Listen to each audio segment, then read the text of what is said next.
నమస్తే సార్. నా పేరు కవికుమార్. నేను కావేరిలో టీఎస్ఎల్ఐ చేస్తున్నాను. ప్రస్తుతం మాది కరీంనగర్. సో ఇక్కడ ఏంటంటే మన రైతుబడి అగ్రి షోకు ప్రతి ఒక్కరు రావడం జరిగింది. సో ఇప్పుడు వచ్చేసి ఏంటంటే కావేరి బంపర్ గురించి నేను చెప్తాను. ఏంటంటే ఈ బంపర్ అనేది మనకి లాస్ట్ ఇయర్ లాంచ్ అయిందండి. ఇది ఎకరానికి మనకు బ్లాక్ సాయిల్ అయితే మనకు 15 నుండి 18 క్వింటాలు వస్తుంది. ఒకవేళ మధ్య రక భూములు అయ్యే ఉంటే 12 క్వింటాలు వస్తుంది.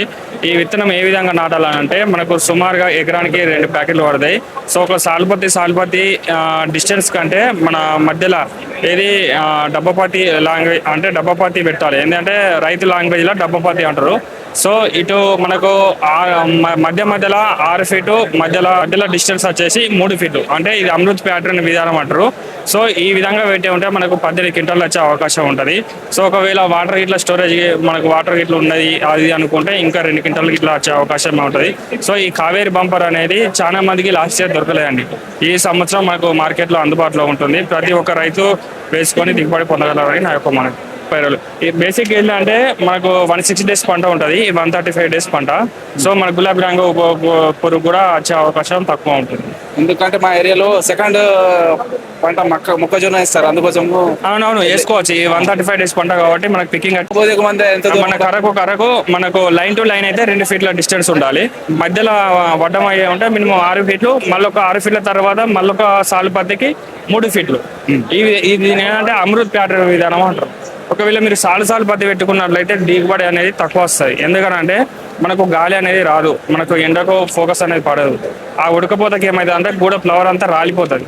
అప్పుడు ఈలింగ్ వచ్చే తక్కువ ఉంటుంది అన్నట్టు. సో కూలీలు కూడా తీసే అవకాశం తక్కువ, ఎందుకంటే పికింగ్ కాయ సరిగా పలగదు. మనకు ఇప్పుడు 10 మందిలు ఉన్నప్పుడు మనకు చెమట ఎట్లుంటుందో దానికి కూడా అదే విధంగా వస్తుంది అన్నట్టు. ఉడకపోతకు మొత్తం రాలిపోతే మనకు ఫ్లవరింగ్ అనేది రాలిపోతుంది, దిగుబడి అనేది తగ్గుతుంది అన్నట్టు. సో ఈ బంపర్ ఉన్న ఇంకా మన చెట్టిస్ అనేవి ఉన్నది కరెక్ట్ 36 ఇంచులు వేసుకున్నట్లయితే అది కూడా దిగుబడి వచ్చే అవకాశం ఉంటుంది. ఇది పోయిన సీజన్ లో నుంచే మనకు పోయిన సీజన్ లో మేము కొంతమంది రైతులకు ఇచ్చినాం. మా సైడ్ లో నిర్మల్ డిస్ట్రిక్ట్ లో ఎవరికైనా కొన్ని ఏరియాలో మా కరీంనగర్ డిస్ట్రిక్ట్ కావచ్చు, ఆదిలాబాద్ డిస్ట్రిక్ట్ కావచ్చు, ఖమ్మం డిస్ట్రిక్ట్ కావచ్చు, ఉమ్మడి డిస్ట్రిక్ట్లలో కొంతమంది ఎడ్యుకేటివ్ రైతులకు ఇచ్చినాం. అది మంచిగా పూర్తిగా మన కావేరి కంపెనీ ఏంటంటే ఫస్ట్ ఒక విత్తనం తయారు చేసిందంటే ఫస్ట్ ఒక డెమో రూపంలో మాకు ఇస్తాం, ఒక ఫీల్డ్ పెడతాం. ఫీల్డ్కు ఎకరానికి ఎంత దిగుబడి వచ్చింది ఏందనేది మొత్తం ఫీడ్బ్యాక్ తీసుకున్నాక మేము మార్కెట్లోకి రిలీజ్ చేయడం జరుగుతుంది. సో అలా సక్సెస్ అయినాకనే మేము ఇస్తాం. ఎందుకంటే లాస్ట్ ఇయర్ చాలా మంది అడిగారు, బంపర్ గురించి అడిగితే మార్కెట్లో దొరకలేదు. సో ఈ సంవత్సరం 2025 జూన్లో మొత్తం మనకు అందుబాటులో ఉంటుంది.